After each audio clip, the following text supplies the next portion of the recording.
নমস্কার, tribe TV Bangla সকলকে স্বাগত। সঙ্গে রয়েছি অঞ্জন। শুরুতেই যে সবথেকে গুরুত্বপূর্ণ খবরের দিকে নজর রাখতে হচ্ছে, ওয়াকফ বিল আনতে চলেছে কেন্দ্র সরকার। কি এই ওয়াকফ বিল বিস্তরে জানাবো আপনাদের, কিন্তু এই মুহূর্তে যে বড় খবরের দিকে নজর, ওয়াকফ বিল আনতে চলেছে কেন্দ্র সরকার। ওয়াকফ বিলের বিরোধিতায় তৃণমূল কংগ্রেস 30শে নভেম্বর সমাবেশ করবে তৃণমূল কংগ্রেস। ওয়াকফ বিল নিয়ে সরগরম রাজনীতি। সমাবেশের নেতৃত্বে ফিরহাদ, কল্যাণ, মুশাররফ হোসেন প্রত্যেকে।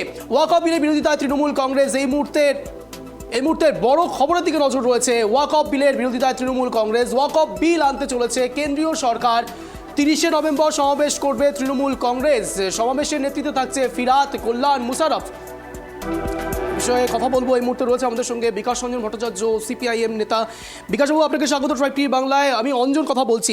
বিকাশবাবু, ওয়াকফ বিল নিয়ে সরগরম হচ্ছে রাজ্য রাজনীতি থেকে শুরু করে দেশীয় রাজনীতি। প্রশ্ন উঠছে, যখন কেন্দ্র সরকার ওয়াকফ বিল আনতে চাইছে, এই একই বিষয়ের উপর বিরোধিতা করছে তৃণমূল কংগ্রেস এবং 30শে নভেম্বর তাদের সমাবেশ রয়েছেন। আপনার রিয়াকশন?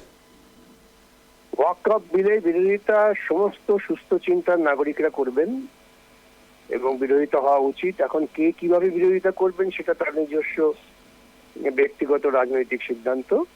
কিন্তু আমার একটা নির্দিষ্ট প্রস্তাব আছে, যারা ওয়াকফ এই আইনটাকে পরিবর্তন করতে চাইছেন তারা একটা সিদ্ধান্ত নিন, গোটা দেশের পক্ষে সুবিধা হবে।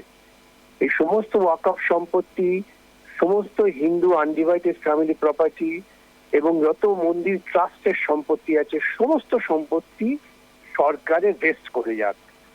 তাহলে প্রচুর সম্পত্তি সরকারের দখলে থাকবে। তখন সরকার প্রয়োজন মতো যাদের অত্যন্ত প্রয়োজন তাদের মধ্যে বিলি করতে পারবেন। সরকার এই সিদ্ধান্তটা নিচ্ছেন না কেন? এই সিদ্ধান্ত নিলে পরে গোটা দেশের মানুষ সমর্থন করবে। বিকাশবাবু, আপনাদের কোন রকম কোনো প্রি প্ল্যান রয়েছে এই বিষয় নিয়ে? ওয়াকফ বিল নিয়ে আমরা কনস্ট্যান্ট বিরোধিতা করছি সর্বত্র।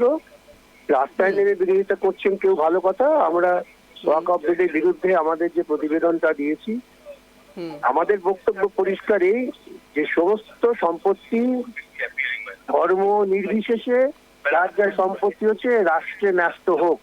এটা যদি করতে পারেন বুঝবো মোদী সরকারের সংবিধানের প্রতি আস্থা আছে। বিকাশবাবু, আরো একটা বিষয় যদি জানার চেষ্টা করবো, একদিকে যখন 30শে নভেম্বর তৃণমূল কংগ্রেস তার বিরোধিতা করছে, তখন আপনারাও বলছেন, আপনারাও বিরোধিতা করছেন সম্মুখভাবে। সত্যি কি দেশীয় রাজনীতিতে ওয়াকফ বিলের প্রয়োজন রয়েছে? আপনি কি মনে করছেন? আপনার প্রশ্ন বুঝলাম না। ওয়াকফ বিলের সত্যি কি কোনো প্রয়োজনীয়তা ছিল? নেই তো, সেটাই তো বক্তব্য। হঠাৎ ওটা এটা আনতে গেল কেন? এটা আনতে গেল তো দেশের মধ্যে একটা পরিকল্পিত বিভাজন আনার জন্য, এবং সেজন্যই তাই বলছি কোনো বিভাজন হবে না। সমস্ত হিন্দু আনডিভাইডেড ফ্যামিলি এবং মন্দির ট্রাস্টের প্রপার্টি এবং ওয়াকফ প্রপার্টি সব ভেস্ট করে যাক গভর্নমেন্টে।